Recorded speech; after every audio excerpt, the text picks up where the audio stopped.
again, you're not pushing features and benefits. This is important. At anyone who will listen, you want to qualify first. Is this person worthy or a match of receiving my offer? Should they even get to hear or see anything about what I do? Or should it be, hey, have a nice day. You know, you're a basket case and I shouldn't be talking to you.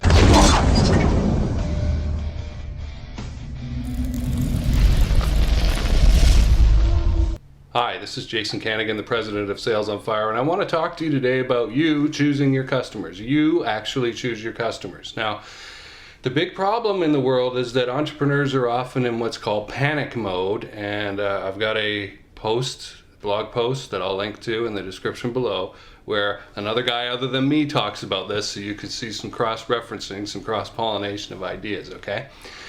We're often in panic mode, and so we'll take anything, and that's a huge mistake. What we ought to be doing is going after a consistent customer profile. Who do we want? Okay, and why would we do this? Why would we not take just anybody who comes along? Well, think about it. How much control do you have if you're gobbling up every little thing that comes along? You're taking on a lot of problems. Think about that. When you take on a client, you take on the problems of that client, okay, to a greater or lesser degree. I mean, if they're messed up financially, are you getting paid? All right? You've taken on that problem. If they're scrambled brains, then you've taken that on as well. Like, how am I going to get the information that I need out of them in order to do what I need to do, right? So you're taking on a lot of problems when you're just taking on everybody who comes along. You're also not in control of your money, your revenue, your finances, if that's the case. So we want to target a specific type of customer. And if you don't, then you're leaving that control like out there in the world, and that's obviously a mistake. Now, I talk to a lot of people who will tell me, well, but Jason, I need to just take whatever comes along. Okay, that is a limiting belief. That is head trash. You are falling victim to yourself if that's what you believe, and I suggest you look at my article on head trash, which I'll link to again in the description below, and start realizing, you start pulling these things out into the light of day, and they dissipate, they disappear like fog in sunshine. So make sure that you're in charge of your limiting beliefs. At least know what they are, right? Like, I have them. I have a limiting belief about a certain size of company not needing my help. Like, why would they need it? I don't know is the answer. Have you talked to them? Okay, that's prejudging the call, but it's at like this zillion-dollar level where they've got hundreds of people working for them. But again, I don't really know what the truth is, okay, in that situation. So, you know, we never lose our limiting beliefs. They just go up that ladder, like I pointed out. Now, I had a video before and some articles on reticular activation system and how you've got your blinders on, okay? Everybody does. I've got my blinders on, again, about that specific type of client, right? I'm very good at the small to medium-sized businesses, so what's the big deal there for me? But for you, that might be terrifying, right? Walking into a business where there's 50 people working there and you think, where can I contribute? Okay, again, limiting belief. That's our RAS, our blinders on, filtering out opportunities that are literally around us right now all the time, bigger ones that we could be taking on. So get this into your head. You choose your customers. You choose them. Either by abdicating all responsibility and getting by default whatever comes along to you with all the problems that are associated with that in terms of collecting money and actually carrying out the job that you're hired to do, all those things. Let's see what else I've got here. Again, you're not pushing features and benefits. This is important. At anyone who will listen, you want to qualify first. Is this person worthy or a match of receiving my offer? Should they even get to hear or see anything about what I do? Or should it be, hey, have a nice day. You know, you're a basket case and I shouldn't be talking to you. So selling is about filtering. Copy is about filtering in terms of writing sales copy. So use that power. This is how you choose your customers. Somebody wants to come in to your system, your funnel, your world, you qualify them. Hold on a second, I got a few questions that I need answers to in order to determine whether we're a fit or not. And if somebody's not willing to do that, if they bark back at you about it, they're not a fit. That's like personality fit issue, ding, you know, that should come up. Anybody who is serious, okay, all the medium-sized and larger business owners who are experienced that I work with want to do that. They're doing it to me too, okay? They want to hear the right kind of sounds, noises, words and phrases. Again, it's pain points. Sound familiar? they want to know that you've got the oomph to do the job. Okay? And you need to be screening them, and they're screening you, and it's not an unpleasant experience. When you find a match, it's a match. It's yay, you know. Let's it is like matchmaking. Let's have a party, you know. So if you don't filter, you're leaving yourself open to the I'll take anyone approach, and that is just bad.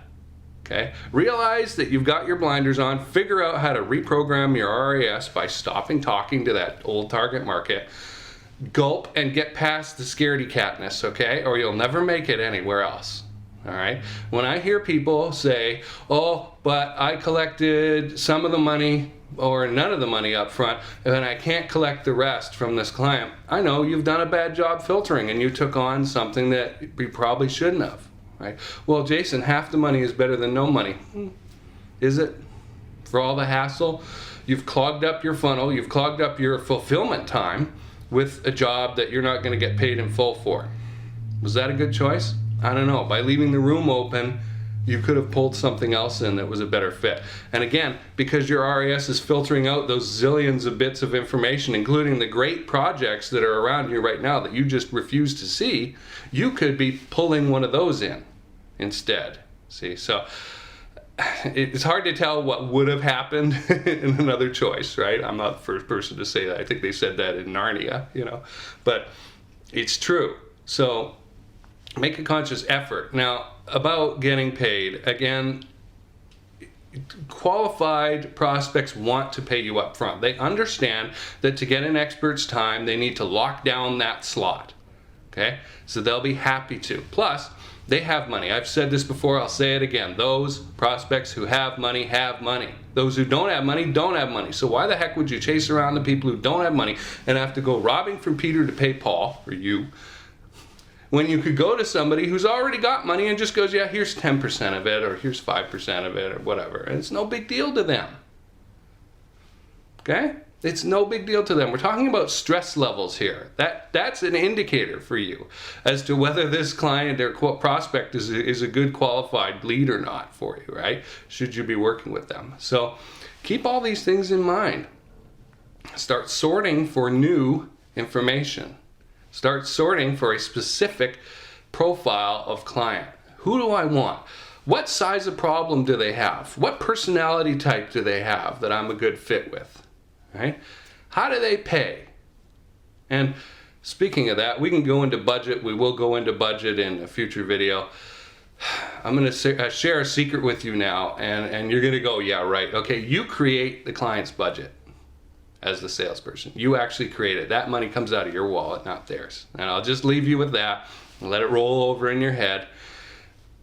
That money's not there to begin with in their world. It's in your world. So start sorting and filtering for what you want instead of just accepting everything that comes along, and you will start perceiving a greater sense of control over what's happening to you.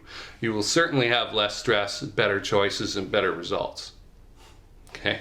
I can tell you that for sure. If you are stuck in the position where you have to take half up front, do this. And again, I'm not the only person who says this. I just think it's a good idea, and I've done it. Okay, make that first payment enough that you're satisfied with it. Okay, this is part of budget. That need, budget, personality fit, those three things of fit, elements of fit. Okay, make sure that you're happy to do the work for that 50%. Where if you don't get a penny more, you're like, yeah, this is cool though. I feel good about it in here. Okay, and then if you do get that final payment, you're ecstatic. Yay, awesome. I got what I really deserved here, but I was satisfied with what I had going on beforehand.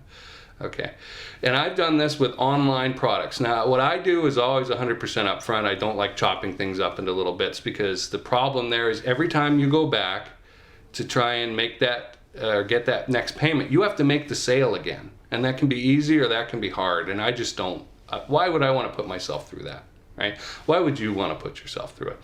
So get 100% if you can. I've done this with online sales where I've done 50% now and 50% a month later, and I can tell you 9 out of 10 people, 8 out of 10 people don't make the second payment. And so I priced it so that I was happy with what I got from the first level, okay, from that first payment. And the funny thing is, it's not about the number. It's about the sequence. It's about how the payment structure is. Like, I have charged a lot more in one payment for that program that I'm thinking of. And people were fine with it, and they bought it because bloop, it's done. Okay, one shot and it's done. They don't have to worry about it for next month or anything like that. Okay, so take all this information that I'm giving you. Really concentrate, though. The key thing here are those blinders that you've got on. Recognize that you've got them on. Okay, get out of panic mode. Get yourself a structure, a filter that is a customer profile, an ideal customer profile, and start sorting. Get your RAS to start sorting for that. It's going to take a while.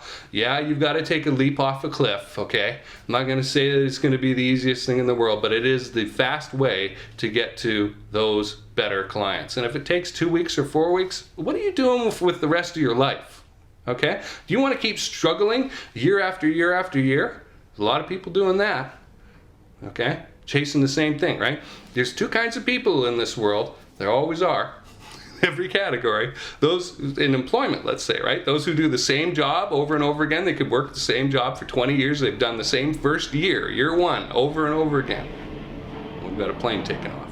Or you've got somebody like me who does that same job, but it's different every year. Year one is not the same as year two, and the way they're doing it in year four is not what they were doing in year three, okay? And you really want to be like that second person if you're an entrepreneur.